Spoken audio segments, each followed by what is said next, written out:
I think in the spiritual path, we often forget that we really just need to relax, not as a practice, not as a doing, but as the simple recognition that is our natural state. Your being is at rest at all times. It's that we get caught up in the movement of life and we forget the stillness that is always here. And they're actually no different. If we go back to the analogy of the ocean and the wave, the ocean doesn't stop being the ocean because there's waves, no matter the how chaotic the waves are, right? That's the movement of life. And the goal is to really, if we want to say it's a goal, to remain as the ocean, to not be disturbed or affected or really touched by anything that is happening in your space of being. And so to say relax, I'm not saying relax as the human or try to be relaxed because that would just be more doing. But I'm saying relax because this is all you. You're inside your consciousness, not to say that you're inside of it as a someone. That's just an appearance. Like me making this video, I appear to be inside the video, but I'm not actually inside the video. The you is the appearance. The you is the one that thinks. It's like the character in the dream or in the movie. It thinks that it's real, but it's not really real. And to try to get outside of it, it can't because it's part of it. And so you are the entirety of your experience. We could say that you are experience and you are made of experience. And what is experience made out of? Really, it's not made of anything. That's fundamentally your emptiness. When you let go of all the concepts. But really, that's the freedom too, to recognize that you're nothing, but yet you exist, yet you're here.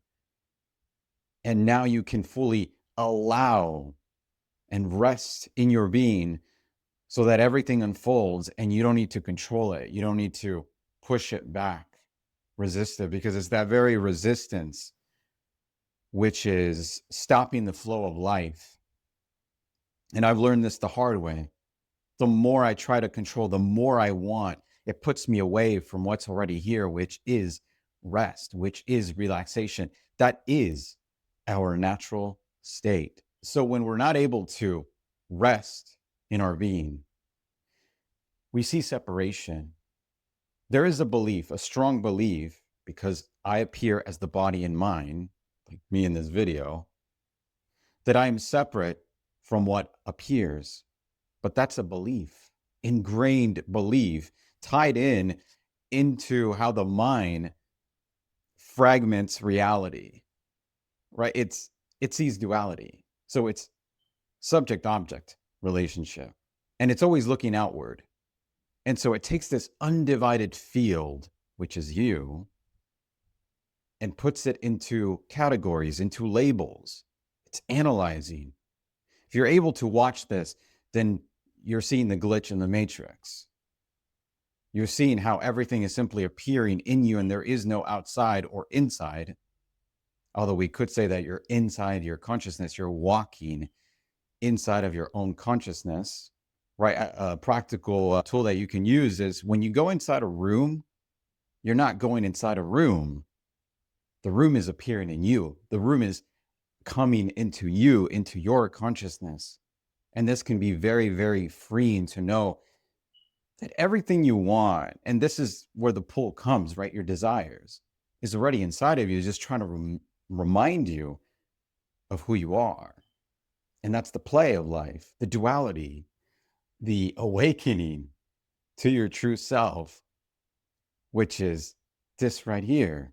Just notice right now, you are simply aware, not aware of something, but just aware of being aware. And if you go back into that, you notice that there is just this existence. You're here and you can't get outside of it. Even the most subtlety is that you think that you know that you exist. And that needs to be even seen much more further. There's layers to this. You have to get to the point where you're completely empty and you're okay with whatever arises in this space, undivided field that is you. And so this belief of separation creates the seeking. And that seeking implies that we're getting something from experience, but we're actually not. That's just the mind labeling, describing the experience, which has no meaning whatsoever. You have two options in life: to come from wholeness, completeness, or lack and separation. When you try to fulfill yourself in objects because you think you're getting something, then you'll always want more, and it's never going to be enough. It's never enough in terms of the mind, because it can only want more. Even when it has enough, it's always doubting itself and questioning itself for more and more. And so we really need to see in this moment, is there really anything separate from me? Is the looking separate from what it's looking at? Is there an actual boundary and division? Or is it simply my mind just labeling and categorizing everything? Is there just this one field where the room, the voice, the body, the sense that I know, the world, the universe appears in? And I don't need to grab it. I don't need to understand it, but I know that it's there. Take another example where the mind uses time, and we know that time is a mental construct. Time is not happening right now. It's only when you remember it, when you think about it, then time appears. The mind takes time and it says, when this time, whether it's tomorrow or 10 years or maybe in 10 minutes, I'm going to feel better. I'm going to get something. Then I can rest. Then I can be. That actually creates seeking, lack, separation. You see, this sense of separation is what we all want to realize, that it's not there, that it's an illusion. It's not actually even created. It's just a belief.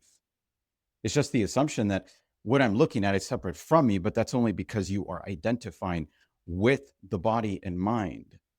But you're perceiving that, you're watching that, you're aware of that. Become aware of it right now. What's aware of it? Don't try to understand it. Don't try to get it. Just become empty in that. And so as you see, the more you want implies that you don't already have it. The more you seek, the more you think you're getting, makes it never enough. And these are all just beliefs, concepts. We live in a world of concepts, and we're caught up into these concepts, which are really reinforced through the world. Think about it. Everything you know about the world, everything about your job, your family, the things you like, they're all concepts. Without them, what's really left? You're empty, but yet you're here. And we really need to live from that place, delve into our being, into the space, and just let go of these ideas that are literally making us miserable. We're not happy because happiness is not an object. Rest, freedom, peace, they're not objects. They're not words.